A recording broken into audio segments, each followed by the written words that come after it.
Assalamualaikum warahmatullahi wabarakatuh. Alhamdulillah, tidak pernah berhenti kita memuji Tuhan kita Allah, yang kita sangat yakin kalau Dia sedang melihat kita karena Dia maha melihat, mendengar kita karena Dia maha mendengar, dan mengetahui segala gerak-gerik kehidupan kita karena Dia maha mengetahui. Dia maha kuat, maha adil, maha bijaksana, dan juga siksanya sangat pedih dan rahmatnya sangat luas. Dia tidak memiliki sekutu dalam setiap kegiatannya, dan Dia telah menggantungkan segala kebutuhan kita untuk roda kehidupan di muka bumi ini dengan memuji namanya Alhamdulillah. Maka selalulah ucapkan kalimat ini. Selanjutnya kita panjatkan salam hormat kita penuh dengan cinta dan rindu kepada manusia yang telah menghabiskan 23 tahun dari masa hidupnya untuk agama ini. 13 tahun fase Makkah semua dengan hinaan, cacian, puncaknya diusir dari kampung halamannya, dan juga 10 tahun fase Madinah, semuanya penerimaan wahyu untuk penyempurnaan agama ini dari hukum-hukum syariat. Dan juga Allah subhanahu wa ta'ala memerintahkan kita untuk mengucapkan salam hormat dan dibalas langsung 10 kali tambahan rahmat, yang berarti rahmat ini pengampunan dosa, peninggian derajat, penyelesaian segala perkara-perkara. Dan ini adalah sebuah karunia yang luar biasa. Kalau seandainya Allah mengganti dengan mengucapkan 10 kali salam hormat kepada manusia terbaik ini diganti dengan 1 kali rahmat, sudah cukup. Bagaimana dengan sekali ucapkan salam hormat diganti dengan 10 rahmat? Maka sangat wajar kalau kita selalu mengucapkan salawat dan taslim kepada Nabi besar Muhammad sallallahu alaihi wasallam. Melanjutkan tema kita teman-teman sekalian, Sirah Nabawi ini, dan kita terakhir sudah membahas masalah umrah qadha atau umrah yang dikerjakan oleh Nabi alaihi salatu wasallam setelah ditahan oleh orang-orang Quraisy di kesepakatan Hudaybiyah. Kemudian muslimin selama 1 tahun berhenti tidak boleh masuk ke Mekah, tapi terjadi ekspansi Islam, diantaranya pembebasan Khaybar. Kemudian Nabi SAW datang dan menyelesaikan umrah qadha, dan cukup banyak kejadian yang sudah kita ceritakan pada pertemuan tersebut, tentu tidak bisa saya ulangi semuanya. Tapi yang terakhir sekali adalah masuk Islamnya pada tahun 8 Hijriah itu, setelah umrah qadha, seluruh suku Khuza'ah dan juga 3 anak muda Quraisy yang masyhur dengan kiprahnya nanti dalam Islam. Mereka adalah Amr bin As yang sudah masuk Islam memang dari Ethiopia. Kemudian dia mengajak temannya Khalid bin Walid dan juga Uthman bin Talha radhiyallahu anhum majma'in, yang kata Nabi SAW untuk melihat mereka masuk ke Madinah, maka Nabi SAW bertakbir dengan suara keras sambil bersabda, telah datang kepada kalian pemuda-pemuda terbaiknya Quraisy. Sekarang kita masuk teman-teman sekalian ke bahasan baru, judulnya surat Nabi SAW kepada raja-raja dunia. Setelah Nabi SAW merasa aman karena mayoritas jazirah Arab sudah mulai dikuasai, dan yang belum takluk adalah kota Mekah. Dan nanti insya Allah kita akan pelajari setelah surat-surat Nabi SAW kepada para raja, kemudian ada peperangan-peperangan kecil yang dikenal dengan Sariyah, barulah kita masuk ke inti penyerangan kota Mekah dan penguasaannya. Nabi SAW mengirim ke beberapa raja-raja dunia yang berkuasa pada saat itu. Yang pertama adalah kepada Kaisar Romawi, yang memiliki nama dalam bahasa Arab Herakl dan dalam bahasa Inggris Heraclius. Ya. Setelah umrah qadha, baginda Nabi SAW mengirim Dihyal Kalbi radhiyallahu anhu ke Romawi untuk menemui kaisar yang bernama Herakl. Sebelum tiba Dihya di Romawi pada saat diutus oleh Nabi SAW, Herakl waktu itu baru saja memenangkan peperangan melawan Persia. Dan subhanallah pada saat itu muslimin tidak terlibat sama sekali dalam peperangan antara Romawi sama Persia. Tapi waktu itu dianggap orang-orang Romawi belum semuanya mendapatkan dakwah Nabi SAW. Maka mereka dianggap ahli kitab yang sedang menunggu sampainya dakwah. Allah subhanahu wa ta'ala menurunkan khusus surah menceritakan tentang bangsa Romawi ini pada saat itu. Jadi ini terjadi pada saat itu, bukan lagi setelahnya. Disebutkan dalam surah Ar-Rum, memang surah yang berbicara masalah Romawi, surah nomor 33 dalam Al-Quran ayat 1 sampai ayat 5. A'udzu billahi minasyaitonir rajim. Bismillahirrahmanirrahim. Alif lam mim. Gulibatir rum fi adnal ardi wa hum min ba'di ghalabihim sayaglibun fi bid'i sinin lillahi al-amru min qablu wa min ba'd wa yawma idzin yafrahul mu'minun binasrillah yansuru man yasha wallahu azizur rahim. Alif lam mim adalah huruf-huruf pertama dalam Al-Quran yang Allah lebih tahu maknanya, atau sebagian ulama tafsir mengatakan nama lainnya surah itu. Telah dikalahkan bangsa Romawi. Jadi pada saat itu teman-teman bukan kayak sekarang. Sekarang kalau ada satu negara, bukan cuma satu negara, satu kampung menyerang kampung yang lain, maka bisa dijangkau oleh media kita. Di zaman dulu mustahil. Nggak ada media sama sekali. Nggak ada handphone, nggak ada internet, nggak ada TV, nggak ada apa-apa.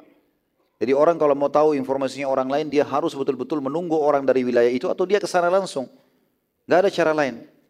Di sini Allah SWT menunjukkan keajaiban Al-Quran, bagaimana waktu itu muslimin sedang berada di Madinah dan mereka mengetahui informasi yang sedang terjadi pada saat itu di wilayah Jordania. Peperangan yang terjadi antara bangsa Romawi dengan bangsa Persia. Dan waktu itu bangsa Romawi menyembah Allah Subhanahu wa taala. Mereka pengikut Nabi Isa AS dan sebagaimana saya katakan waktu itu belum sampai kepada mereka risalah kenabian. Ya, belum merata semuanya gitu kan. Sementara orang-orang Persia menyembah api dan menyembah raja mereka pada saat itu. Allah mengatakan telah dikalahkan bangsa Romawi. Dalam peperangan itu bangsa Romawi kalah. Ini dua negara adik kuasa.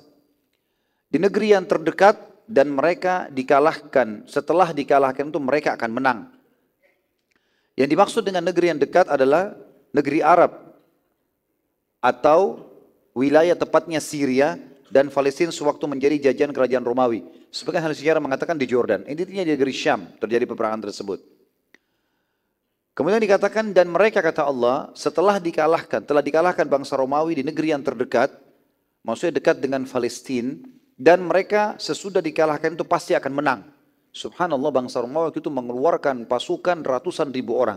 Sebagian ahli sejarah mengatakan mencapai 600 ribu orang, 700 ribu orang. Persia pun menggerakkan pasukan terbaiknya, 516 ribu orang, sama kekuatan. Dan ini terjadi peperangan besar-besaran dan saking banyaknya korban pada saat itu sampai wilayah yang terjadi peperangan dibanjiri oleh darah. Ya, sampai mereka kalau mau keluar dari kancah peperangan mereka seperti menyeberang, melewati jenazah-jenazah dan juga darah-darah yang ada saking banyaknya orang yang jadi korban. Jadi peperangan ini yang kalah kayaknya sudah mustahil untuk bisa menang lagi. Tapi Allah Subhanahu wa taala memastikan dengan kejiwaan yang sedang terpukul, dengan jumlah pasukan yang banyak terkalahkan, dengan materi yang banyak terkorbankan, Allah bilang waktu itu bangsa Romawi sangat lemah. Mereka pasti setelah kalah itu akan menang nanti. Dan pada saat itu bangsa Romawi tidak sempat berpikir. Mereka lagi kalah. Tapi Allah bilang mereka akan menang. Dalam beberapa tahun saja kata Allah di ayat 4-nya. Bagi Allah lah urusan sebelum dan sesudah mereka menang. Kata sebagian ahli tafsir, 7 sampai kurang lebih 20, antara waktu yang ditentukan dalam Al-Quran itu sebagian ahli tafsir mengatakan antara 7 sampai 10 tahun. Ya. Atau ada juga yang mengatakan antara 3 sampai 9 tahun. Dikatakan bagi Allah lah urusan sebelum dan sesudah mereka menang. Dan di hari kemenangan bangsa Romawi nanti, di kemenangan mereka yang kedua, bergembiralah orang-orang beriman. Maksudnya para sahabat. Karena pada saat itu bangsa Romawi belum semuanya mendapatkan Islam tadi saya katakan. Dan mereka termasuk orang yang beriman kepada Allah. Sementara bangsa Persia adalah orang yang menyembah api. Jadi kalau bangsa Romawi yang menang, bangsa Persia yang menang, maka kemungkinan besar mereka akan membantai semua orang yang memiliki ketuhanan. Ya. Meyakini konsep ketuhanan. Ya. Mungkin seperti kurang lebih kayak di Indonesia sekarang dikhawatirkan masalah komunis. Karena mereka tidak ada konsep ketuhanan. Jadi kalau mereka menang, maka otomatis semua orang yang beragama mengemani Allah ini atau ada Tuhan, maka itu dibunuh. Itu sudah umum, gitu kan? Seperti itu bangsa-bangsa atau pemahaman yang disebarkan oleh orang-orang sebelumnya. Persia begitu. Jadi semua selain penyembah api akan dibunuh oleh mereka. Gitu. Maka pada saat itu kata Allah SWT nanti orang-orang beriman akan gembira dengan menangnya orang-orang Romawi. Bukan karena mendukung pemahaman Romawi yang mengatakan Allah punya anak. Tapi pada saat itu mereka beriman antara orang beriman sama orang yang memang tidak beriman adanya Tuhan Allah. Nah, ini makna daripada bangsa orang-orang beriman akan menang, akan gembira dengan orang-orang beriman akan gembira dengan menangnya bangsa Romawi. Jadi kalau antum baca surah ini di ayat-ayat pertama jangan sampai salah paham, jangan seakan-akan kita akan selalu gembira kalau orang Romawi menang, bukan itu. Karena ayat ini turun pada saat itu Islam belum sampai kepada mereka secara menyeluruh. Beda dengan keadaan sekarang. Bangsa Rom masih ada. Bangsa Romawi ada tentunya. Ya. Sampai sekarang mereka masih ada. Bahkan Nabi SAW menyebutkan tentang Malhamah Kubra akan terjadi ya, peperangan besar antara kalian dengan bangsa Rom. Gitu kan? Jadi memang mereka masih ada. Semua yang mengaku pengikut Nabi Isa AS maka dikatakan mereka bangsa Rom. Kemudian ayat 5 kata Allah, semua itu terjadi karena pertolongan Allah. Dia menolong siapa yang dia kehendaki dan dia maha penyayang. Pada saat itu teman-teman sekalian, dengan hikmah Allah, Herakl yang pada saat itu melihat pasukannya banyak yang kalah, dia merasa terpukul. Dia nggak mau masyarakatnya merasa ketakutan, maka dia memotivasi mereka, memberikan hadiah, menyebarkan pelatihan-pelatihan militer pada saat itu untuk mengajak mereka menyerang kembali. Tepatnya 9 atau 10 tahun setelah kekalahan tersebut, maka mereka membentuk pasukan lagi dan Herakl sempat bersumpah kalau seandainya pasukannya menang melawan Persia pada kali yang kedua ini, maka dia akan pergi haji ke Baitul Maqdis. Dan tentu hajinya orang Nasrani ke Baitul Maqdis. Kita pun di awal-awal Islam dulu, di fase Mekah, sujudnya kaum muslimin menghadap ke Baitul Maqdis. Kiblat kita ke sana. Orang Yahudi pun menjadikan kiblat mereka Baitul Maqdis. Ya. Maka hajinya orang Nasrani sekarang ke sana. Gitu. Mereka pergi ke sana. Mereka anggap itu di sana hajinya. Dia janji, Herakl bersumpah, kalau seandainya menang pasukannya dia akan pergi ke Baitul Maqdis untuk haji dan berjalan kaki bersama dengan para pendeta-pendeta pada saat itu.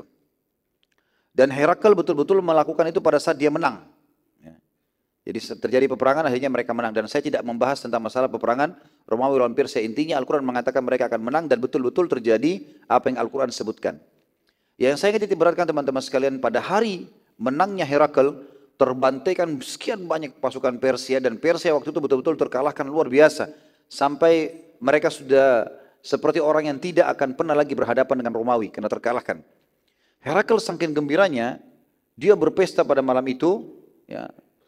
Kemudian dia berazam untuk pergi ke Baitul Maqdis. Di tengah jalan, dia mimpi.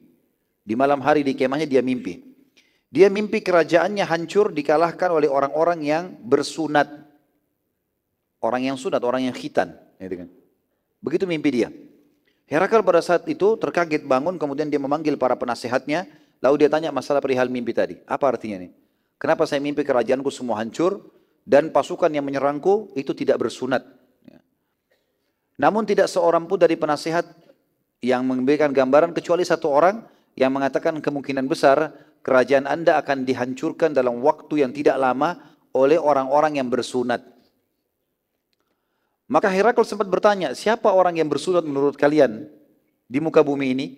Kata para pengikutnya, penasehatnya, tidak ada kecuali orang Yahudi. Kami nggak tahu orang yang sunat kecuali Yahudi.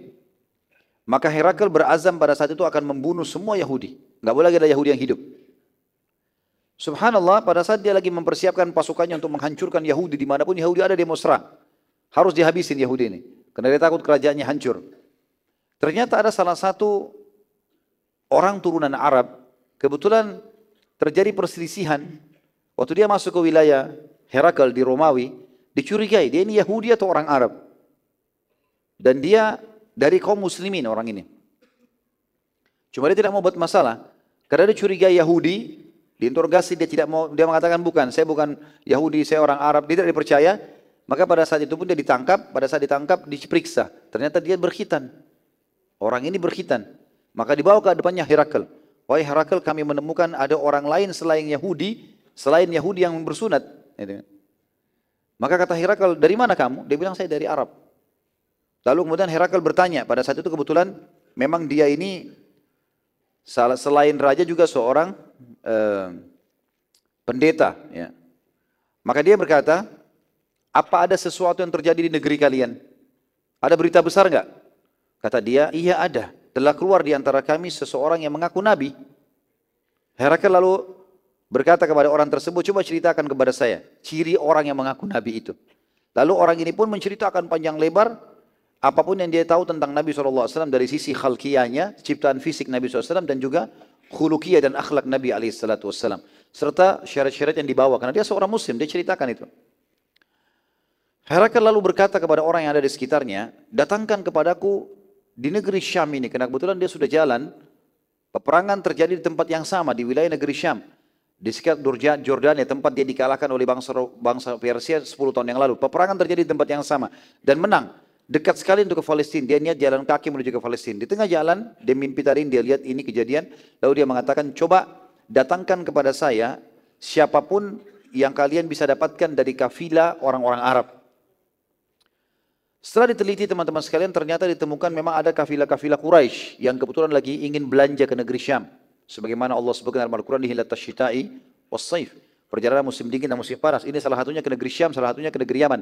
Tapi ini negeri Syam, mereka datang mau belanja. Dan kebetulan waktu itu yang pimpin kafilah adalah Abu Sufyan. Masih dalam keadaan kafir Abu Sufyan. Abu Sufyan lalu kemudian dipanggil oleh pasukan Herakl dan dibawa dia dan seluruh kafilahnya menuju ke istana. Herakl waktu itu tidak bisa bahasa Arab. Ya. Dia menggunakan bahasa Rum pada saat itu.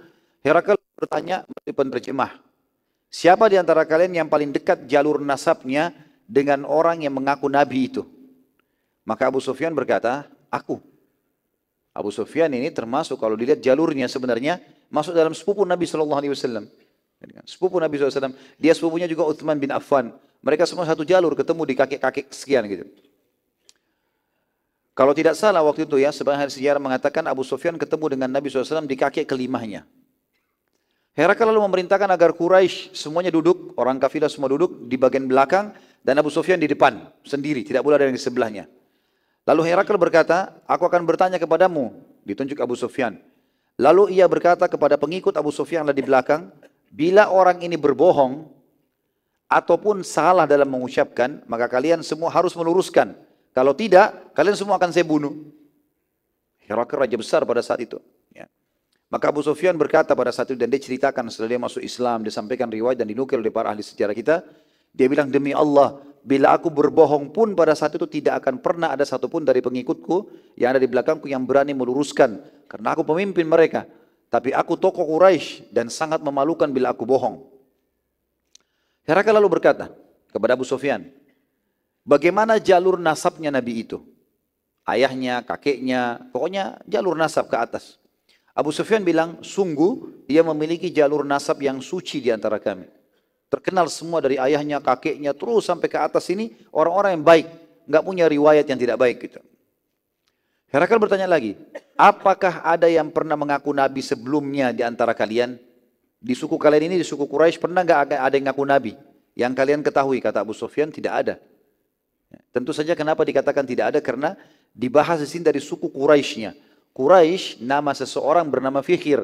Fikhir ini jauh dari keturunan Nabi, maksudnya turunan Nabi Ibrahim dan Ismail alaihissalam, tapi jauh di bawah. Dan Quraisy mulai disebutkan, diistilahkan dalam Quraisy dari orang ini namanya Fikhir. Berarti mulai Fikhir ke bawah, ada enggak yang mengaku Nabi? Maka kata Abu Sufyan tidak ada. Kalau yang dimaksud adalah seluruh jalur nasabnya sampai ke atas, tentu ada Nabi. Ada Nabi Ibrahim dan Ismail alaihissalam. Maka kata Herakl, apakah kalian pernah menilai dia sebelum mengaku Nabi sebagai pendusta? Pernah nggak ada riwayatnya orang itu di suku kalian satu kali saja pernah bohong? Kata Abu Sufyan, tidak pernah. Herakl tanya lagi, apakah yang menjadi pengikutnya orang-orang lemah atau orang-orang terhormat? Kata Abu Sufyan, orang-orang lemah dan miskin. Kata Herakl, apakah jumlah mereka bertambah atau berkurang? Kata Abu Sufyan, bertambah. Herakl berkata lagi, apakah ada pengikutnya yang meninggalkan agamanya setelah menjadi pengikutnya? Ada enggak orang yang datang ngetes-ngetes terus kemudian pulang lagi, keluar lagi dari agamanya? Kata Abu Sufyan, tidak ada. Bahkan Abu Sufyan termasuk orang yang menyiksa muslimin di Mekah. Dia tahu bagaimana orang-orang sampai berani mati untuk agama ini. Kata Herakl, apakah ia pernah berkhianat? Kata Abu Sufyan, tidak pernah. Namun sekarang antara kami dengannya ada kesepakatan damai. Ini adalah kesepakatan Hudaybiyah yang kita pelajari kemarin. Dan aku tidak tahu apakah kedepannya ia akan khianat atau tidak. Abu Sufyan di sini teman-teman berkata, dia ceritakan setelah dia masuk Islam, dia ceritakan panjang, dia mengatakan, sungguh aku tidak mendapatkan celah untuk menghina Nabi Muhammad SAW kecuali pada masalah ini saja. Jadi semuanya baik ini. Jawabannya jujur, harus jujur. Dia bilang, saya tidak dapat celah untuk menghinanya kecuali di sini. Saya bilang, sekarang lagi ada kesepakatan. Saya tidak tahu ke depan dia khianat atau tidak. Tapi sebelumnya tidak pernah berkhianat. Hanya itu celahnya. Gitu. Herakl bertanya lagi, apakah kalian telah memeranginya? Kata Abu Sufyan, iya. Kata Herakl, bagaimana hasil peperangan kalian dengannya? Kata Abu Sufyan, sekali ia menang, maksudnya perang Badar. Dan sekali kami menang, maksudnya perang Uhud. Kata Herakl, apa yang ia perintahkan kepada kalian? Apa dakwanya? Kata Abu Sufyan, ia memerintahkan kami agar menyembah Allah satu tanpa menyekutukannya, serta meninggalkan apa yang nenek moyang kami lakukan, sembah-sembah berhala segala macam. Ia juga memerintahkan kepada kami agar mengerjakan sholat, jujur dan tidak mengemis, serta menjaga silaturahim. Herakl lalu berkata pada penerjemahnya, katakan kepada orang ini baik-baik dengan bahasa yang jelas. Aku bertanya kepadamu tentang jalur nasabnya, Engkau menjawab bahwa ia memiliki nasab yang suci. Demikian pula para nabi dan rasul yang diutus pada nasab terbaik kaumnya. Herakl sekarang sebutkan kepada Abu Sufyan. Selama ini teman-teman Abu Sufyan selalu memerangi Nabi SAW. Enggak percaya. Siapa Muhammad itu? Salah satu penduduk Mekah. Bahkan Abu Sufyan merasa dirinya lebih kaya gitu kan. Makanya dia tolak terus. Tapi sekarang Abu Sufyan heran. Herakl ini, raja yang selama ini orang Quraisy pun takut dengannya. Ini menyebutkan tentang kenabian Nabi SAW. Kau bilang tadi jalur nasabnya baik? Maka itu semua nabi-nabi begitu. Pasti jalur nasabnya yang terbaik di kaumnya. Aku bertanya kepadamu, apakah ada di antara kalian yang pernah menyatakan hal yang serupa? Pernah ngaku nabi? Engkau menjawab, tidak ada. Kalau seandainya ada yang telah menyatakan sebelumnya, dari kakek-kakeknya pernah ngaku nabi, maka aku akan mengatakan bahwa ia hanya mengikuti orang sebelumnya saja. Aku bertanya kepadamu, apakah ada di antara kakeknya yang raja? Engkau menjawab, tidak ada. Ini juga salah satu pertanyaan sebenarnya di riwayat ini, semestinya ada sebelumnya ya. Tapi ini tidak disebutkan dalam potongan riwayat yang tadi saya sebutkan. Tapi memang ada pertanyaan Herakl juga, apakah ada di antara kakeknya yang raja? Maka engkau menjawab, tidak ada. Kalau ada, maka aku akan mengatakan bahwa ia hanya ingin mengembalikan kerajaan kakeknya saja. Jadi dimaksud sini teman-teman sekalian, pernah saya jelaskan di awal-awal sirah, kalau Abdul Muttalib sempat menjadi raja Mekah. Tetapi sistem yang dipakai di Mekah waktu itu, walaupun ada seorang raja atau orang yang dituakan, tetap semua suku punya kekuatan. Makanya dikatakan di Mekah itu tidak ada raja khusus. Tapi dikuasai oleh tokoh-tokoh Quraisy. Semua kepala suku punya hak untuk memberikan pendapatnya. Jadi maksud sini raja adalah raja yang menguasai semuanya. Tidak ada lagi yang membantunya, tidak ada penasehatnya. Memang dia kuat dengan powernya sendiri. Lalu kata Herakl, aku bertanya juga padamu, apakah ia pernah berdusta pada kalian? Engkau menjawab, tidak pernah. Maka aku katakan, kalau ia tidak pernah dusta, maka pastilah ia tidak berani berdusta atas nama Allah.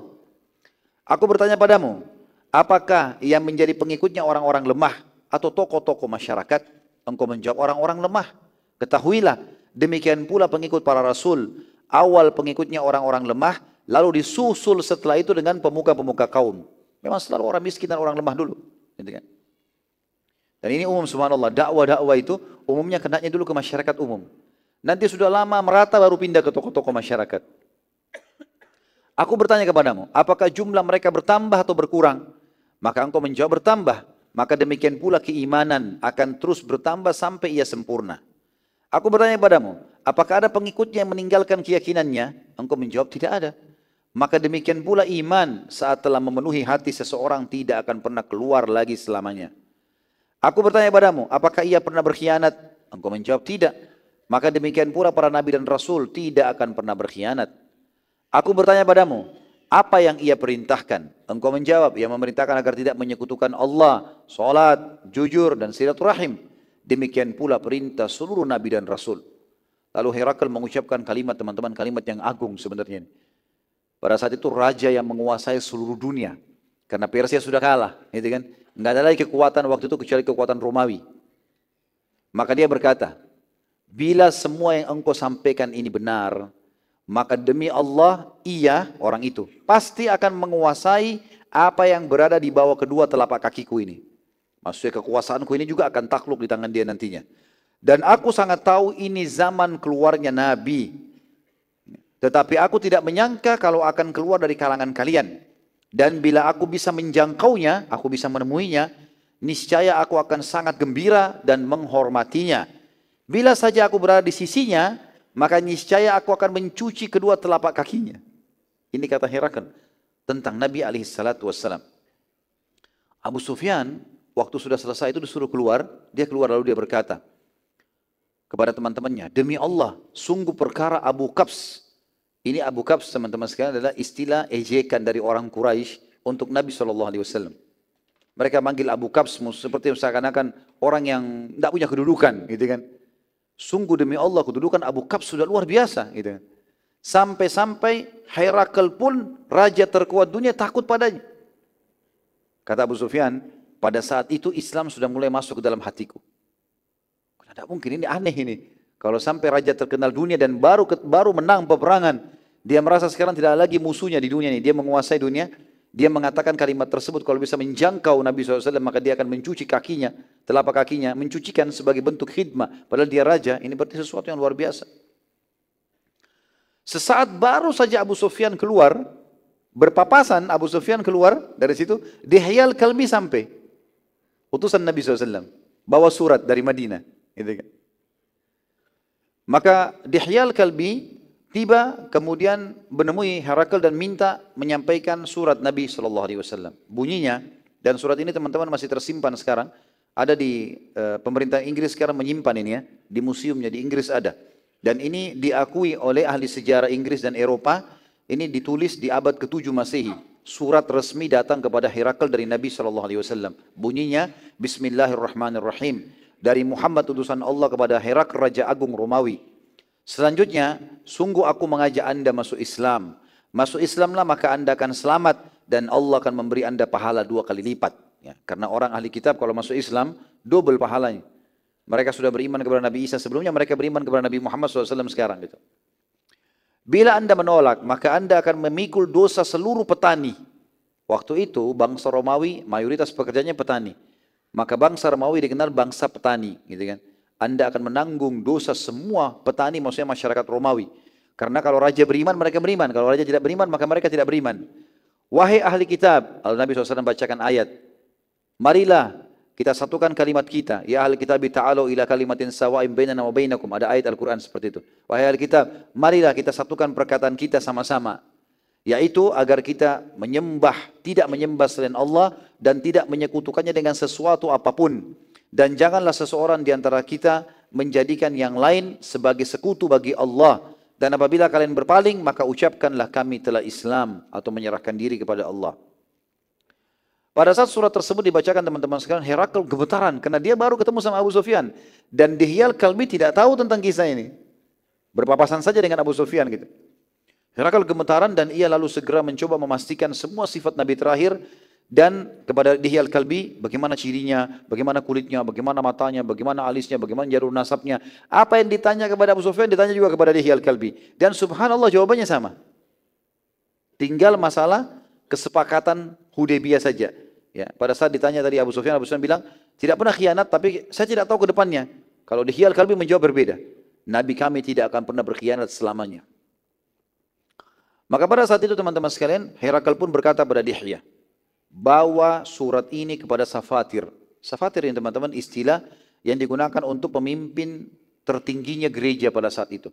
Jadi di sistem gereja itu ada pendeta-pendeta, nanti ada kepala pendeta. Dia penentu keputusan gitu kan. Maka dibawalah surat tersebut teman-teman sekalian kepada Safatir. Saat surat tersebut dibacakan kepada Safatir, maka Safatir ini sempat gemetar. Karena memang dia selalu diskusi sama Herakl, kalau ini tanda-tanda yang disebutkan dalam Injil, kita akan memenangkan perang sama Persia, ada disebutkan dalam Injil. Dan kita juga akan masuk ke Palestina. Ini adalah ada disebutkan dan pada zaman itu keluarlah Nabi yang harus diikuti. Maka ini bertepatan sekali dengan kemenangan masuk ke Palestina haji, menang lawan Persia dan juga datang surat seperti ini, gitu kan. Maka Safatir pun gemetaran merasa itu kepala pendeta gemetar ini dan bertanya banyak tentang Nabi SAW kepada Dihya al-Kalbi dan Dihya terus menjawab sampai akhirnya Safatir kehabisan pertanyaan dan terheran-heran karena semua ciri yang disebutkan dalam Injil tentang Nabi terakhir semuanya ada pada Nabi Muhammad SAW. Safatir lalu berkata kepada Dihya, demi Allah, aku sangat yakin kalau ini adalah zaman keluarnya Nabi terakhir yang telah kami tunggu-tunggu. Dan aku benar-benar tidak menyangka kalau keluar dari kalangan kalian wahai bangsa Arab. Maka aku menyatakan, asyhadu an la ilaha illallah wa anna Muhammad Rasulullah. Ini malah syahadat si Safatir ini. Ya. Safatir lalu mengumpulkan semua pendeta. Sudah azan ya? Baik, sebentar kita selesaikan ya. Safatir lalu mengumpulkan semua pendeta dan mengajak mereka masuk Islam. Dan menjelaskan tentang tanda-tanda Nabi SAW lalu ia bersyahadat di hadapan mereka. Sebagian besar pendeta tidak mau menerima dan akhirnya mereka membunuh Safatir. Dan ini rahimahullah beliau mati syahid karena sudah muslim pada saat itu. Dia sudah syahadat. Bahkan dia langsung mendakwakan Islam kepada para pendeta-pendeta.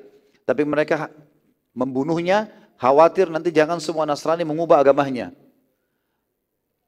Dihya radhiyallahu anhu pada saat mengetahui kejadian pembunuhan Safatir, segera menemui Herakl dan meminta saran. Herakl lalu berkata, sungguh kedudukan Safatir di sisi mereka lebih mulia dibandingkan aku. Kalau Safatir saja mereka tidak dengar bahkan membunuhnya, maka bagaimana dengan aku? Tapi cobalah sabar dulu, aku akan mengatur strategi untuk mengumpulkan mereka. Herakl lalu mengumpulkan semua pendeta di sebuah ruangan Dan ia perintahkan agar semua pintu dikunci dan dari luar serta seluruh pendeta harus masuk ke ruangan tersebut.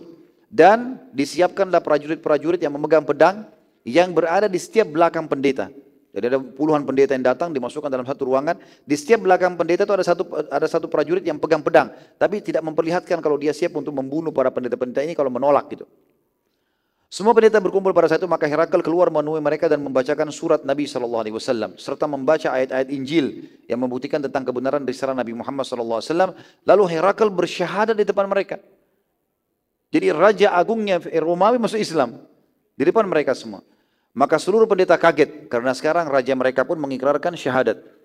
Saat mereka mau melarikan diri dari ruangan, ternyata semua sudah terkunci. Jadi pendeta ini mau melarikan diri karena kaget kenapa rajanya pun masuk Islam. Maka para pendeta berkata, demi Allah kami tidak akan meninggalkan agama Al-Masih walaupun engkau membunuh kami semua. Melihat kejadian tersebut, maka Herakl khawatir bila membunuh semua pendeta malah jadi masalah tengah-tengah masyarakat. Maka dia pun dikatakan dalam buku sejarah lalu cinta dunia mengalahkan imannya. Dan dia baru syahadat. Dia takut nanti kalau pendeta ini dibuka pintu lalu menyebarkan berita kalau raja begitu dan begitu lalu terjadi pemberontakan, akhirnya dia jatuh dari kerajaannya padahal dia baru menguasai dunia. Maka dia pun berkata, aku hanya mau menguji kalian. Tadinya aku lihat surat itu sudah sampai kepada kerajaan kita dan aku khawatir malah kalian yang murtad. Maka pertahankanlah agama kalian dan aku bersama kalian. Lalu Herakl memerintahkan para prajurit membuka pintu untuk para pendeta dan pendeta pun memuji Herakl dan berjanji akan setia. Di sini kan saya tinggal 2 paragraf saja. Setelah semua pendeta pergi, maka Herakl memanggil Dihya al-Kalbi radhiyallahu anhu dan berkata padanya, aku mengucapkan hal tadi agar kerajaanku tidak hilang. Dan ini hadiah dari aku berupa emas, dikasih emas 1 peti. Bawalah kepada Nabi SAW, bawa kepada Nabi dan sampaikan salamku juga, bilang kalau aku tetap dengan keislamanku. Kata Herakl ini. Saat Dihya al-Kalbi tiba di Madinah radhiyallahu anhu dan menceritakan kepada Nabi SAW, maka Nabi SAW mengucapkan kalimat yang mulia. Kata beliau, sungguh dia adalah musuh Allah. Herakl, dia telah berdusta. Ia mengucapkannya kalimat tadi karena beriman, kemudian dia meninggalkannya justru karena mendahulukan dunia. Dan ini beda dengan keadaan Najasyi yang benar-benar masuk Islam karena hatinya. Dan dia pertahankan sampai dia meninggal dunia. Lalu Nabi SAW memerintahkan agar pemberian Herakl emas dibagikan kepada seluruh muslimin. Demikian juga hasil surat Nabi SAW kepada demikianlah hasil surat Nabi SAW kepada salah satu raja-raja dunia. Dan insya Allah kita akan lanjutkan nanti surat yang kedua dan seterusnya termasuk kepada Harith bin Abi Shumma al-Ghassani setelah Isya nanti. Subhanakallahumma bihamdika asyhadu an la ilaha illa anta astaghfiruka wa atubu ilaik. Wassalamualaikum warahmatullahi wabarakatuh. Assalamualaikum warahmatullahi wabarakatuh. Alhamdulillah wassalatu wassalamu ala Rasulillah. Segala puji bagi Allah Subhanahu wa taala, juga salawat dan taslim kepada Nabi besar Muhammad sallallahu alaihi wasallam. Surat kedua Nabi alaihi salatu wasallam yang dikirim setelah Herakl, walaupun sebenarnya surat-surat ini dikirim oleh Nabi SAW secara bersamaan. Itu yang lebih kuat pendapat para ulama kalau ini dikirim secara bersamaan. Tetapi disusunnya seperti ini oleh para ulama sejarah atau ahli sejarah hanya untuk memudahkan untuk memahami. Surat yang selanjutnya adalah surat kepada Harith bin Abi Shummar atau Nabi Shummar al-Ghassani. Nabi SAW mengutus ke sana seorang sahabat yang mulia namanya Syuja' bin Wahab al-Uzdi. Syuja' bin Wahab al-Uzdi radhiyallahu anhu membawa surat kepada pemimpin negeri Syam yang bernama Harith bin Abi Shummar al-Ghassani. Isinya adalah Bismillahirrahmanirrahim dengan menyebut nama Allah yang Maha Pengasih dan Yang Penyayang dari Muhammad utusan Allah kepada Harith bin Abi Shummar. Keselamatan bagi orang yang mengikuti kebenaran dan petunjuk serta beriman kepada Allah dan juga membenarkannya. Sungguh aku mengajakmu beriman kepada Allah tanpa menyekutukan sesuatu pun dengannya dan kerajaanmu tetap bertahan. Pada saat membaca surat Nabi SAW, Harith ini dia termasuk penguasa yang besar sekali. Dan pada saat itu teman-teman sekalian, walaupun Nabi SAW sudah berhasil menundukkan Khaybar, beberapa kota-kota kecil atau desa-desa kecil di sekitar Madinah, tapi belum didengar gongnya ke seluruh dunia, masih kecil. Justru setelah surat-surat inilah baru orang-orang banyak mengenal tentang Nabi SAW. Awalnya tidak. Lingkupnya sangat kecil sekali, cuma Madinah, Mekah, Khaybar, wilayah-wilayah kecil. Jaraknya 400 km, 200 km. Negeri Syam sudah 1000 km ke atas jarak jauhnya. Dan nanti pada saat ini baru terdengar, Harith ini seorang pemimpin di negeri Syam, raja. kekuatan pasukan perangnya saja sudah 100.000 orang. Gitu kan.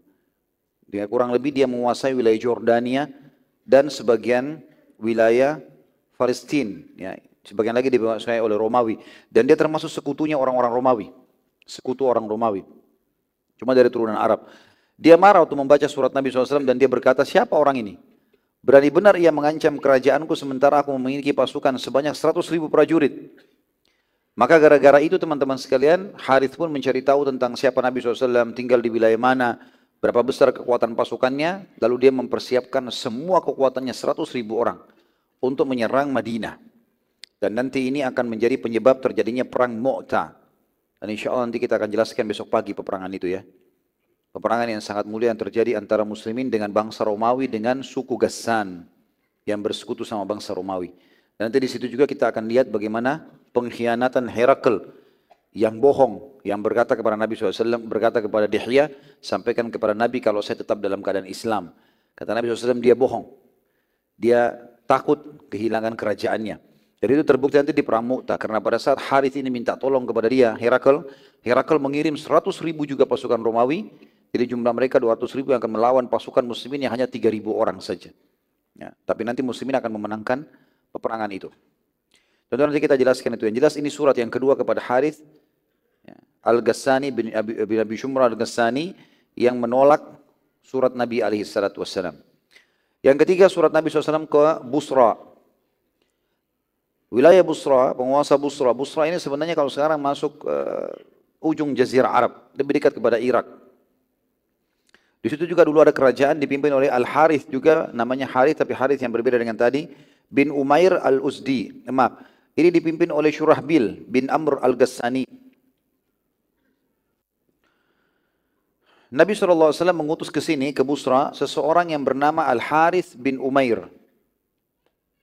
Jadi tadi nama yang saya sebutkan awal itu adalah nama sahabat sebenarnya yang diutus Nabi SAW, namanya Al-Harith bin Umair Al-Uzdi. Ini sahabat Nabi radhiyallahu anhu yang diutus kepada wilayah Busra.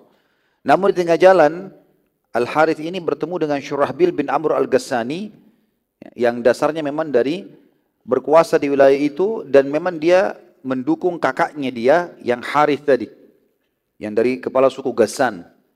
Maka karena dia tahu ini utusan Nabi SAW, dia pun membunuhnya. Jadi Al-Harith bin Umair Al-Uzdi dibunuh oleh Shurahbil. Dan dia mati syahid radhiyallahu anhu. Dan kejadian inilah nanti akan membuat Nabi SAW menyerang suku Ghassan. Ini juga salah satu pemicu nanti terjadinya perang Mu'tah itu. Yang keempat surat Nabi SAW ke Muqayqis, Raja Mesir pada saat itu. Nabi SAW mengirim ke sana Hatib bin Abi Balta'ah radhiyallahu anhu. Kepada penguasa Mesir yang bernama Al-Muqayqis, surat Nabi SAW berbunyi mirip dengan suratnya ke Herakl, karena dia Raja Nasrani.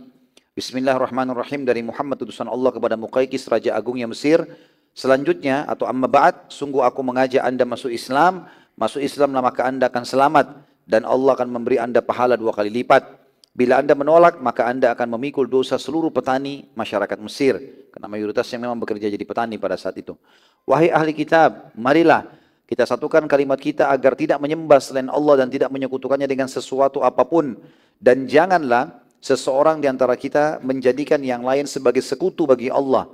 Dan apabila kalian berpaling, maka ucapkanlah bahwa kami telah masuk Islam atau menyerahkan diri.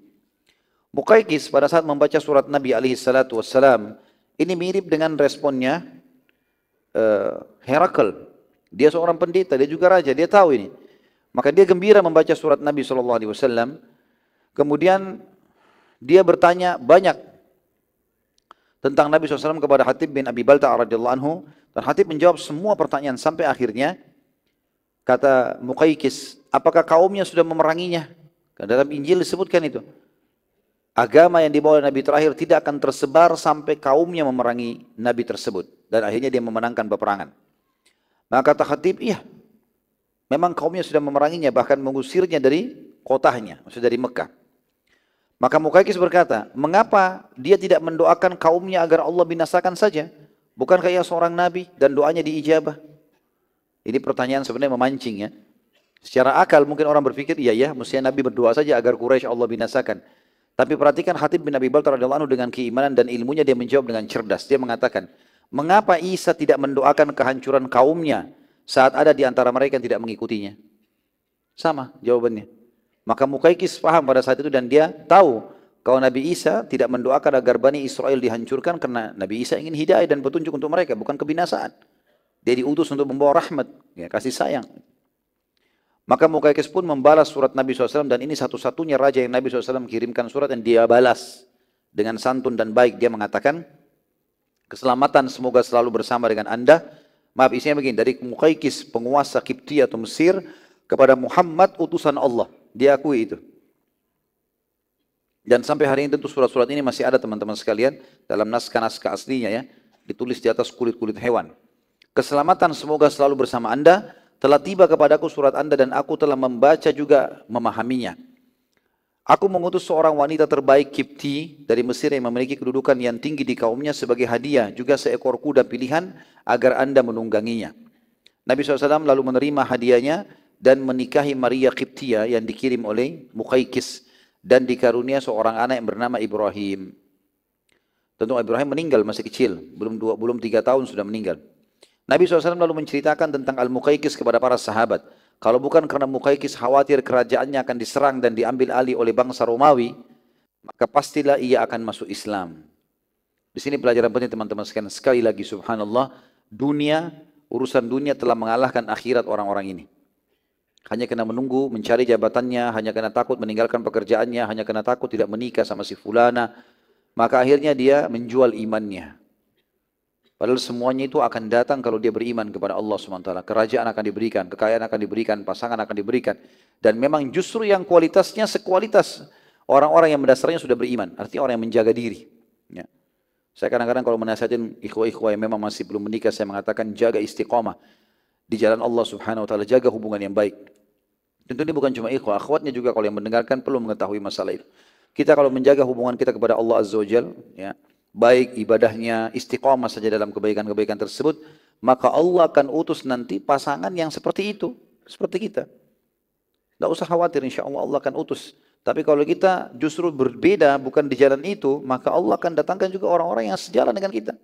Jauh dari agama. Lalu kita harapkan nanti anak-anak kita bisa hafal Quran, anak-anak kita bisa tutup aurat, anak-anak kita bisa jaga sholat. Tidak bakal terjadi dari wanita atau laki-laki yang jauh dari agama.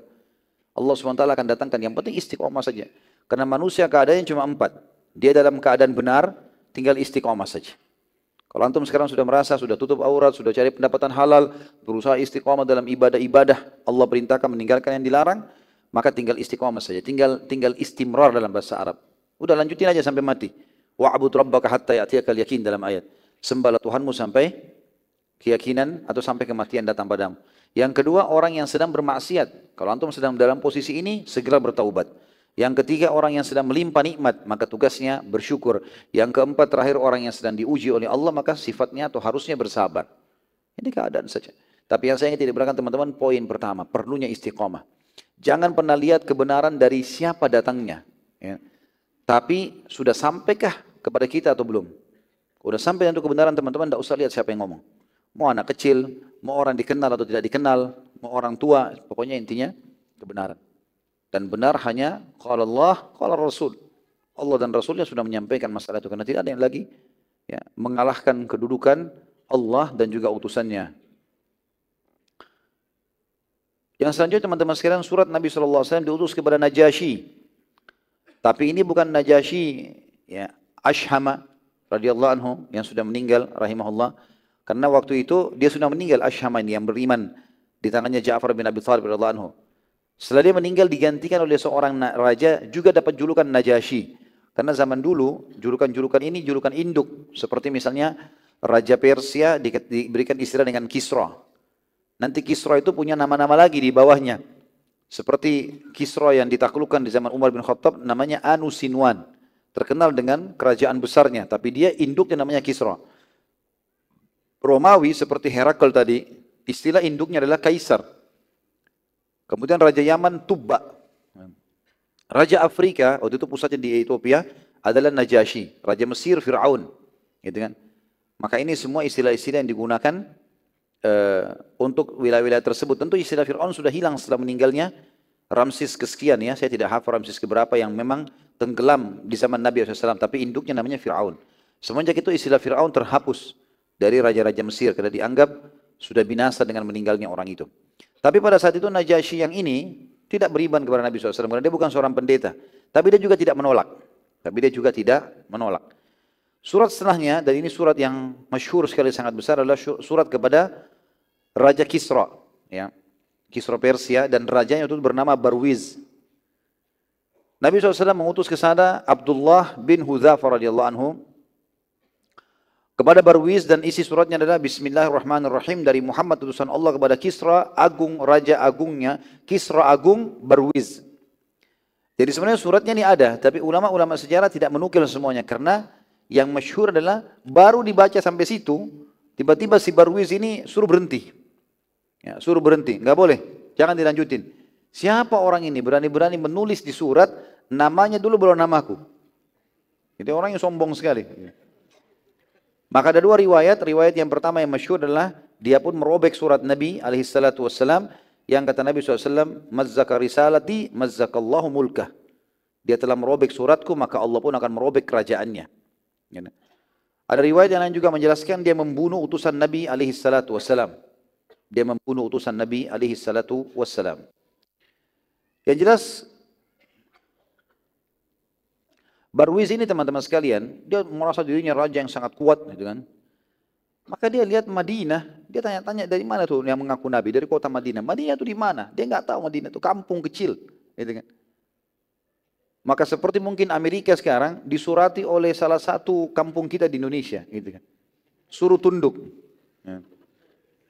Maka dia, siapa ini? Mana Madinah itu kecil? Udah enggak usah utus pasukan. Ada satu orang namanya Bazan. Bazan ini kebetulan dia adalah gubernurnya Kisra di wilayah yang dekat sekali dengan Jazirah Arab. Dia perbatasan Jazirah Arab sama Irak, gitu kan. Maka dia kirim surat ke Bazan. Bazan, tangkap tuh orang yang mengaku Nabi, bawa ke saya. Tidak usah saya kirim pasukan jauh dari sini. Dengan kesombongannya gitu ya. Maka Bazan pun meneliti Madinah. Madinah ini kampung kecil. Mereka punya peta. Enggak ada kekuatan di sana. Mereka tahunya itu. Untuk apa kirim pasukan? Lalu Bazan mengutus 2 orang saja. Kepala prajuritnya, panglima perangnya datang ke sana. Bawa tuh Muhammad ke sini. Siapa orang itu tuh? Mengancam-ancam Kisra gitu. Datanglah 2 orang ini. Ada banyak riwayat kisah berhubungan dengan mereka berdua. Waktu mereka datang ke Madinah dengan baju perangnya segala macam. Terus kumisnya mereka tuh tebal, besar dan dimuter-muter ini. Nabi SAW waktu mau ketemu sama mereka, lihat. Langsung Nabi mengalihkan wajahnya. Kata Nabi SAW, sungguh buruk penampilan kalian. Gitu. Kata Nabi SAW, siapa yang menyuruh kalian begini? Kata mereka berdua, Tuhan kami. Kisra yang suruh. Semua orang Persia itu suruh potong jenggotnya, suruh biarin kumisnya. Dan makin tebal, makin punya kedudukan. Gitu kan. Maka kata Nabi SAW, sungguh Tuhanku, karena kan mereka bilang Tuhan kami Kisra. Kata Nabi SAW, Tuhanku menyuruh aku selain itu. Kami disuruh memelihara jenggot dan menghabiskan kumis kami atau memotong kumis kami. Itu yang disampaikan oleh Nabi SAW. Maka akhirnya kedua orang ini duduklah mengatakan, ada penterjemahnya. Siapa kamu ini hai Muhammad? Nabi SAW jelaskan, saya adalah utusan Allah, saya begini, saya begini. Apa ajaranmu? Ajaranku begini dan begitu. Ajaran tauhid, mengesahkan Allah, yang menyempurnakan ajaran risalah nabi-nabi yang lain sebelumnya, disuruh sholat, dilarang zina, larang ini, larang itu, disampaikan semua syariat. 2 orang ini karena bukan ahli kitab, tidak faham. Mereka penyembah api gitu kan. Mungkin kalau bicara sama Nasrani masih nyambung masalahnya, tapi ini nggak nyambung. Maka dia bilang, sudahlah, sekarang begini Muhammad, daripada Kisra kirim-kirim jauh pasukannya besar di sini menghabiskan kota kamu, ikutlah sama kami. Kata Nabi SAW, sebentar dulu. Kalian tahu kampung saya, ini kota ini, sudah tahu tempatnya. Tahu rumah saya, ini. Ini masjid saya, ini rumah saya. Saya nggak akan kemana-mana. Kalian mau tangkap saya setiap saat silahkan, bisa. Tapi saya mau sampaikan satu hal dulu. Kalau malam ini, waktu itu kebetulan sudah menjelang malam, mereka tiba, mau istirahat, mereka mau nginap di Madinah waktu itu. Malam ini, Tuhanku Allah membunuh Tuhan kalian Barwiz itu. Mati raja kalian malam ini. Kata mereka, bro, dari mana kau tahu itu hai Muhammad? Dari Tuhanku. Kalian percaya tidak percaya, tunggu saja. Buktikan sendiri. Kata mereka berdua, itu jawabanmu? Kata Muhammad SAW, iya. Sampaikan ini. Sampaikan ini kepada Bazan yang utus mereka. Ya. Maka dua-duanya mengatakan baiklah, masuk akal. Ini kampungnya kecil, tidak akan kemana-mana. Jazirah Arab, mereka anggap pada saat itu nggak ada apa-apa, gersam, nggak ada hasilnya bagi mereka gitu. Dan tidak sulit untuk mengutus pasukan mencari satu orang gitu. Dia pulang ke Bazan, tapi Bazan ini cerdas. Maka keduanya mengatakan, jawabannya orang yang mengaku Nabi itu Muhammad begini. Katanya Tuhan kita Kisra dibunuh oleh Tuhannya. Gitu kan? Kata Bazan, baiklah kita tunggu. Waktu itu kebetulan teman-teman sekalian, informasi dari pusatnya Kisra, kerajaan Kisra, Madain namanya. Itu untuk sampai ke tempatnya Bazan 2 bulan. Jadi kalau ada kejadian instruksi apa dari pusat, itu orang naik kuda, naik unta, pasukan antar 2 bulan baru sampai, baru jalankan instruksi. Begitu. Ada berita apa? Kata Bazan, baik kita tunggu. Kalau betul-betul ada kejadian betul dicatat hari itu, pada malam itu hari apa, mereka tunggu. Subhanallah, 2 bulan kemudian betul-betul datang. Dan beritanya seperti yang Nabi SAW sampaikan, bahwasanya Barwis mati di hari itu, di waktu itu, di malam itu. Kata Bazan, sungguh tidak ada yang bisa mengucapkan ini kecuali seorang Nabi. Maka Bazan pun akhirnya beriman. Dan Bazan termasuk teman-teman sekalian raja rahimahullah yang meninggal dalam keadaan Islam, tapi banyak umat Islam yang tidak tahu. Dia adalah gubernur, walau di Jazirah Arab dikenal dengan raja sebenarnya. Tapi dia gubernur yang paling besar, gubernur terbesarnya Kisra. Kemudian surat yang dikirim oleh Nabi SAW selanjutnya kepada Munzir bin Sawi. Munzir bin Sawi ini penguasa Bahrain. Bahrain tentu bukan negeri Bahrain yang sekarang ya. Bahrain dulu wilayah yang cukup luas. Memang di pinggiran Jazirah Arab. Lebih dekat kepada Teluk, tapi pesisirnya wilayahnya cukup luas.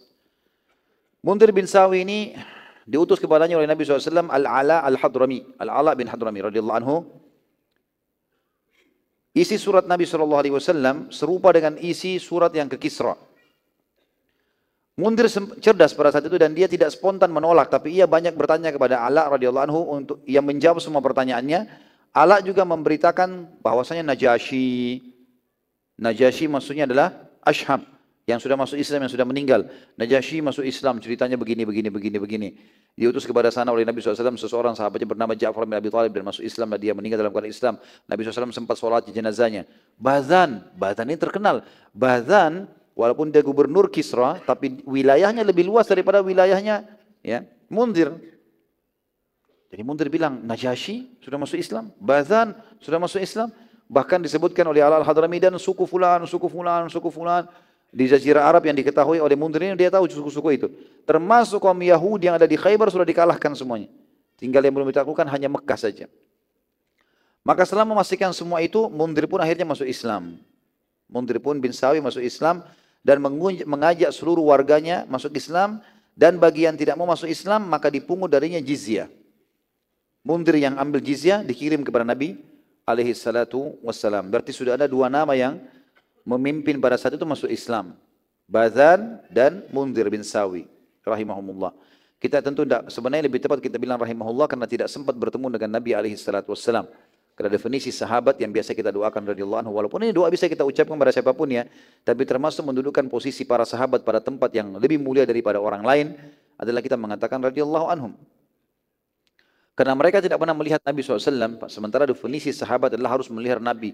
Harus melihat Nabi dengan mata kepala, beriman pada beliau dan juga meninggal dalam keyakinan Islam. Baru dikatakan seorang sahabat. Surat selanjutnya adalah surat Nabi SAW ke penguasa sebagian wilayah Yaman. Waktu itu Yaman terbagi 2.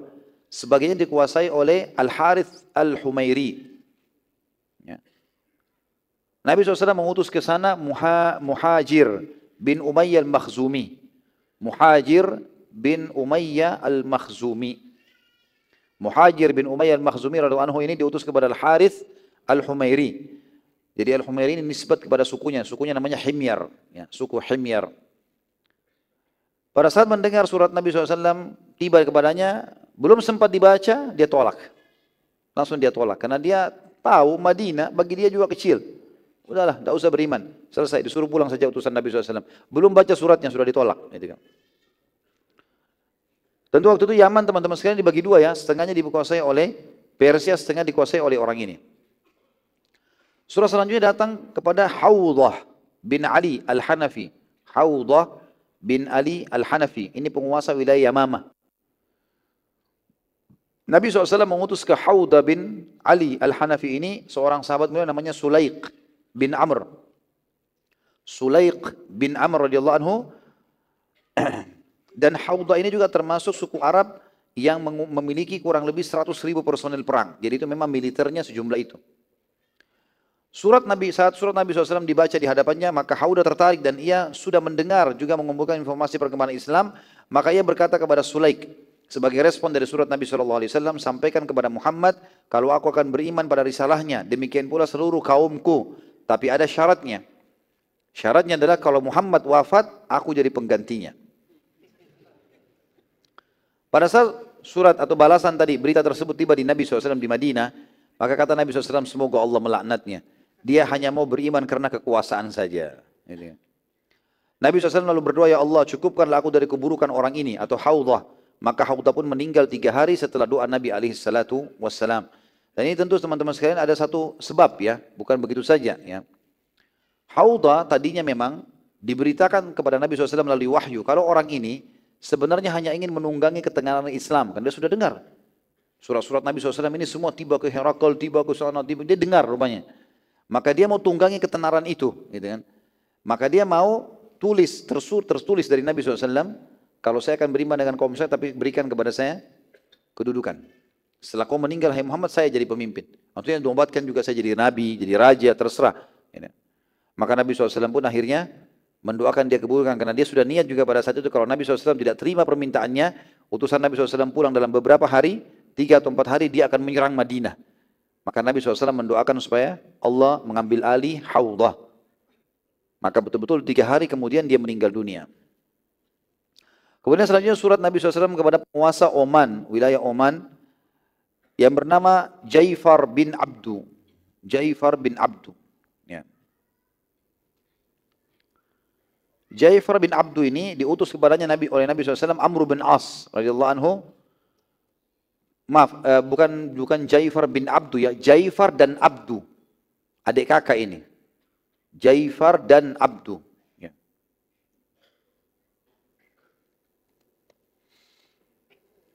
Diutus kepada mereka berdua adalah Amr bin As radhiyallahu anhu, dan keduanya ini anak daripada Julandi. Ya, namanya Julandi. Jadi Jaifar bin Abdu dan Abdu bin Julandi. Ya. Amr bin As di masa jahiliyah radhiyallahu anhu di Mekah memang dia seorang duta dan sudah terbiasa menghadapi para utusan-utusan. Kalau teman-teman masih ingat bagaimana dia pada saat ingin menarik muslimin agar bisa pulang ke Mekah, dia memberikan hadiah-hadiah kepada para pendeta, kepada Najasyi, tapi dia tentu tidak berhasil waktu itu ya.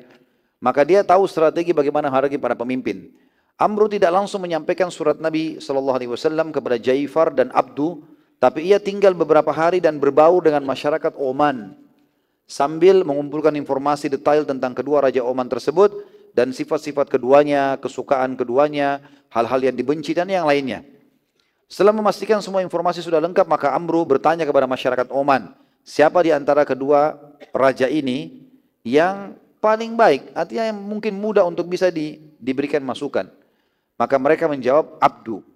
Dari 2 adik kakak ini, ternyata Jaifar dan Abdu yang lebih baik, lebih lembut. Maka Amr pun memulai mendatangi Abdu dan membacakan surat Nabi SAW. Dan bila ia beriman, maka seluruh kerajaan dan kekuasaannya tetap, hanya saja hukum yang diterapkan adalah hukum Islam. Kerajaan tetap, semua tetap, tapi Islam yang diterapkan.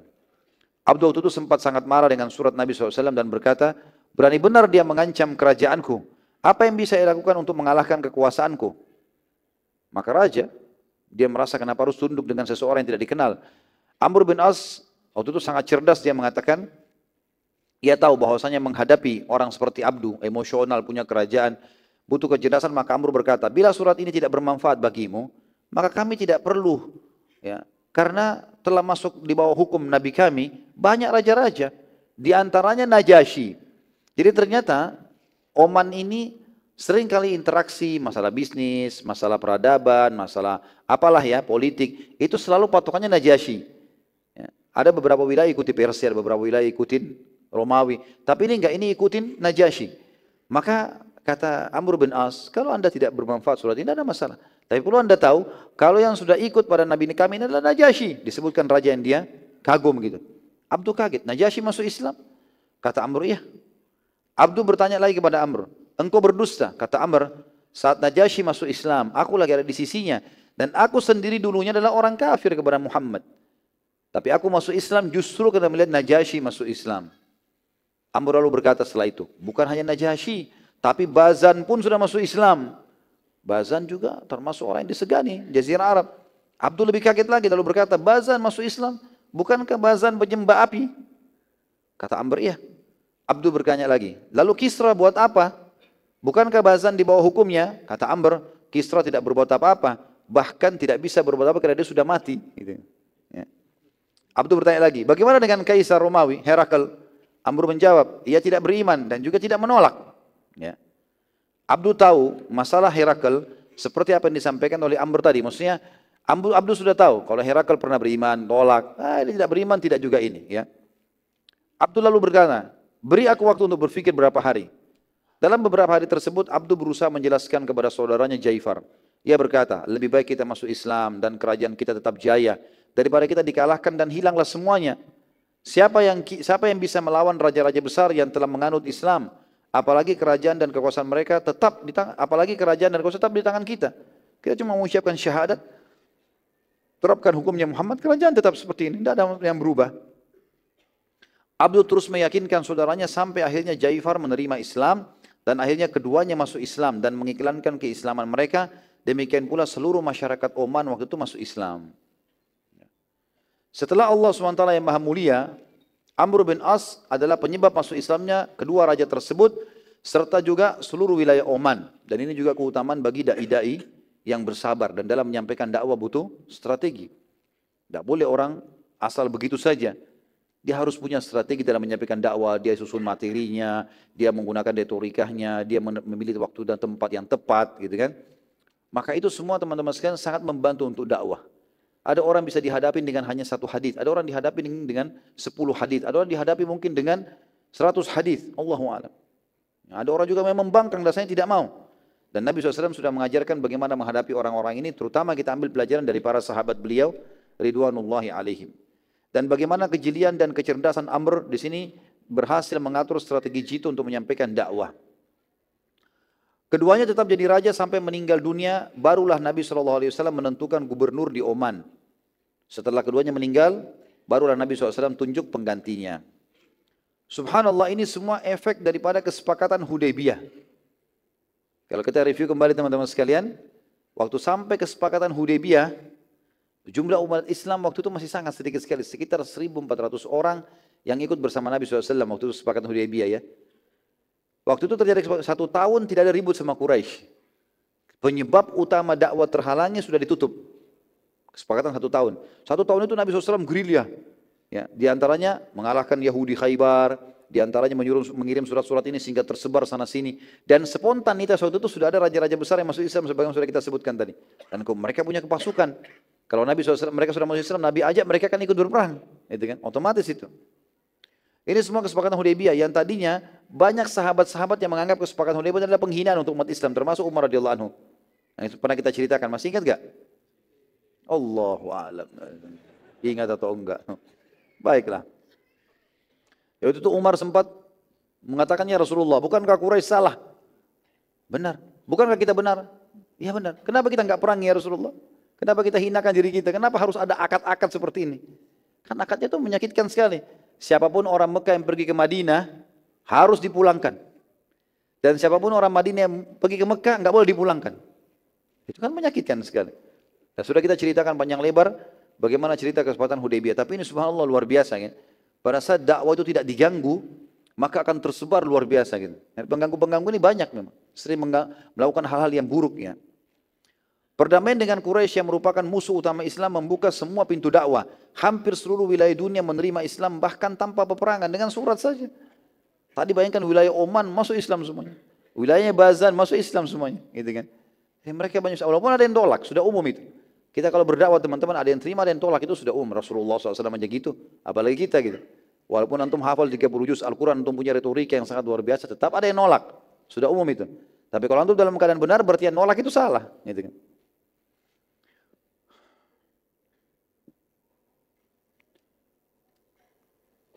Pelajaran penting yang bisa kita ambil dari surat-surat Nabi alaihi salatu wassalam.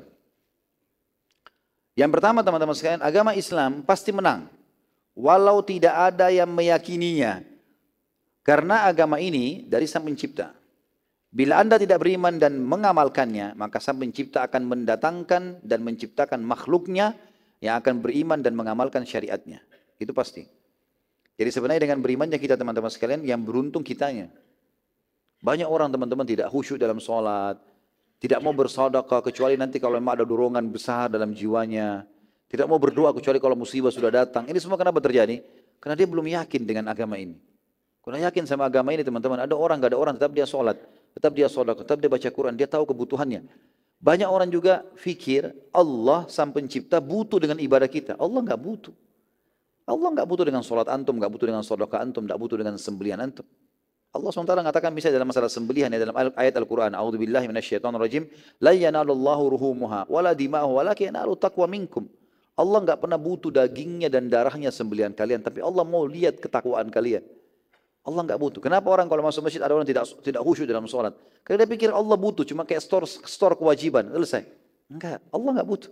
Biar kita sholat khusyuk, dapat 100% pahala dan semua sholat kita bahkan umur kita 1000 tahun tidak ada gunanya.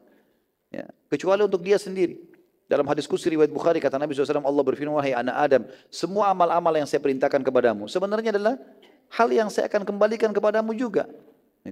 Akan diberikan. Allah SWT yang memberikan kepada kita. Allah ciptakan kita, Allah ciptakan dunia, ciptakan amal perbuatan kita, amal buruk kita untuk menguji kita. Allah ciptakan surga dan neraka. Allah yang mengatur semuanya. Jadi sebenarnya tidak ada gunanya buat Allah SWT, tapi berguna buat kita. Yang kedua, jadi kalau kita jauhi agama ini, poin pertama tentunya kita sendiri yang rugi. Karena agama ini pasti akan menang. Tidak akan pernah luluh agama Islam. Karena ini agama kebenaran. Inna dina indallahil Islam. Yang kedua, kecerdasan dan kejelian pemimpin dalam mengambil keputusan. Kapan harus perang, kapan harus damai, kapan menyerang, kapan menahan diri. Yang diikuti dengan pemahaman yang mendalam pada syariat Allah Maha Sempurna dan bertawakal kepadanya. Seperti Nabi SAW melakukan itu. Waktu diajak damai Hudaybiyah, oke diambil. Waktu di perang Khaybar juga kalau masih ingat, ada beberapa benteng Yahudi selain di Khaybar yang sempat minta damai.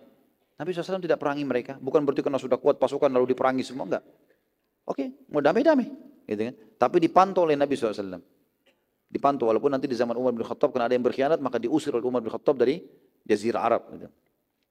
Tapi di sini perlu seorang pemimpin punya strategi. Dimulai dari pemimpin rumah tangga misalnya. Seorang laki-laki juga harus begitu. Punya strategi dalam rumah tangganya, bagaimana dia tahu sumber pendapatnya dari mana, kapan dia nasihatin istrinya, kapan dia nasihatin anaknya, dia berikan tempat di mana yang layak, strategis untuk mereka tinggal, yang mereka nyaman sehingga dia juga nyaman dalam bekerja, seterusnya. Ya. Kemudian juga pemimpin lembaga, bagaimana dia menaungi beberapa orang pegawai, pemimpin perusahaan, lebih tinggi lagi pemimpin negara, bagaimana dia mengatur strategi-strategi yang akhirnya membuat seluruh masyarakatnya akan mendapatkan haknya atau orang di bawah naungannya dan dia juga lepas dari tanggung jawab pada hari kiamat. Yang ketiga, setiap orang harus jeli dalam melihat dan menerima kebenaran. Dan kebenaran itu hanya satu, tidak ada lagi yang lain. Yang berasal dari Sang Pencipta Allah yang Maha Agung dan Maha Mulia. Setiap dari Allah yang Maha Suci tidak akan ada kesalahan dan pasti benar. Maka segeralah terima dan amalkan. Jadi jangan ragu teman-teman sekalian. Ada orang subhanallah mau terima agama nanti kalau sudah banyak orang yang ikut. Kalau tidak ada orang yang ikut masih sedikit, sudahlah tunggu aja dulu. Ya. Ini kerugian buat dia. Kalau dia meninggal sebelum istiqomah gimana? Gitu kan? Maka jangan tunggu itu teman-teman. Kalau benar ya sudah terima, amalkan. Sudah berapa kali kita dengarkan hadis tentang sholat malam, tentang sedekah, tentang duha, tentang apalah. Tapi berapa banyak orang yang mengamalkan? Dihitung jari semuanya. Kenapa enggak diamalin? Apa masalahnya? Enggak jelas, gitu kan? Seakan-akan dia cuma, ya sudahlah, saya sudah dengar tahu kebenaran tapi enggak mau ikutin. Ini kata Ibnu Qayyim rahimahullah, ibaratnya seperti orang yang lagi dikejar oleh binatang buas, kemudian dia melarikan diri. Begitu tiba di benteng, ada tempat yang dia bisa masuk pintu gerbang, lalu dia bisa masuk berlindung. Tapi enggak, dia berdiri di depan benteng itu lalu dia mengatakan, aku berlindung dengan benteng ini. Cuma ucapan. Ya dimakanlah dia sama harimau tersebut, gitu kan. Dia tidak berlindung sebenarnya, dia cuma ucapkan, ya saya sudah tahu itu benar. Tapi enggak diamalin. Karena ini sama saja bohong berarti ya. Saya katakan di sini dipastikan saat meninggal dunia maka janji Allah yang Maha Suci tidak akan luput sebagaimana Allah SWT sudah sebutkan dalam banyak ayat Al-Quran. Artinya orang beriman pasti akan menerima kebaikan, orang buruk, kafir, fasik akan dihukum. Yang keempat, dan ini tentunya yang terakhir dalam poin kita dalam pelajaran ini, setiap dai atau utusan pemimpin muslim harus bijak dan jeli, mempelajari situasi dan keadaan sehingga sasaran dakwah dan tujuan utamanya tercapai. Ya. Jadi dalam Islam yang penting tujuan kita tercapai. Nabi SAW bersabda, semoga Allah merahmati seorang hamba yang berbicara dengan orang lain sesuai dengan kondisi dan keadaan akal mereka. Jadi yang penting target kita tercapai. Bagaimana target itu tercapai? Misalnya kita tidak perlu bertengkar sama orang lain. Ada orang lagi ribut, misalnya masalah suami istri ribut dalam rumah tangga. Kalau kita diam bukan berarti kita bodoh. Diamnya kita melihat mana strategi apa yang harus saya lakukan untuk baik ini, supaya bisa memperbaikinya. Mungkin itu lebih baik. Atau orang lagi bertengkar ditinggalkan untuk mengatur sebuah strategi supaya bisa memperbaiki keadaan. Atau segalanya. Ini semua adalah poin penting untuk memikirkan bagaimana mengatur sebuah strategi supaya bisa semuanya berjalan itu bagus sekali. Ya. Saat termasuk kita keluar rumah misalnya sederhana, mau pergi satu tempat, kita lagi pikirkan jalan mana yang terdekat nih. Oh jalan sini, itu sebuah strategi yang bagus sekali. Gitu kan. Jadi sangat bagus kapan waktu, kapan tempat, berteman sama siapa, semua harus jeli sekali. Terutama dalam masalah dakwah ini sangat penting karena berpengaruh dalam penyebaran agama Allah subhanahu wa ta'ala. Allahu a'lam. Ini bahasan kita insyaAllah pada malam ini berhubungan dengan masalah surat-surat Nabi SAW kepada pemimpin dunia.